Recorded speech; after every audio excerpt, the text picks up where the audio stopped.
నిజామాబాద్ జిల్లా బెంకల్ మున్సిపాలిటీ కేంద్రంలోని అయ్యప్పనగర్ కాలనీలో వర్షం పడితే చాలు రోడ్లన్నీ బురదమయం అవుతున్నాయి. రవాణా సదుపాయం లేకుండా పోతుంది. రోడ్డు సరిగ్గా లేకపోవడం వల్ల నిత్యావసర సరుకులు, మంచినీరు, గ్యాస్ బండ్లు ఏమి రావాలన్నా ఇబ్బందికరంగా మారింది. ఇక ఈ విషయంపై మున్సిపల్ చైర్పర్సన్ కన్నె ప్రేమలత సురేందర్ కు కాలనీవాసులు వినతి పత్రం సమర్పించారు. ఈ కార్యక్రమంలో కాలనీవాసులు గౌంట్ల పద్మ, దేవాలత, అశ్విని కాలనీవాసులు పాల్గొన్నారు.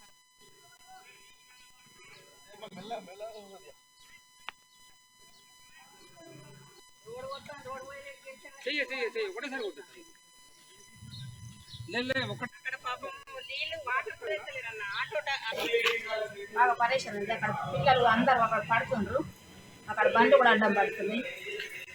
చైర్మన్ దగ్గరికి వస్తే ఇప్పుడు చేస్తానన్నాడు. మరి చేస్తాడా చెయ్యాలా ఇక తెలియాలి. ఇండర్ ట్యాక్స్ అయితే వసూలు చేస్తుంది.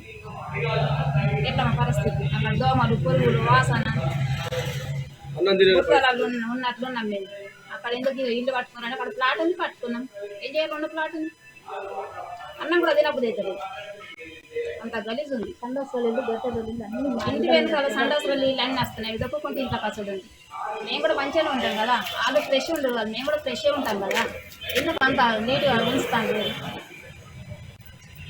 మాది అయ్యప్ప నగర్. మేము గల్లీలో మాకు వర్షం పడ్డది, ఉండదు. వర్షం పడ్డది, వర్షపు నీళ్ళతో ఎంత బాధ ఉంది మాకు. అన్నిటికీ ఇబ్బంది ఉంది.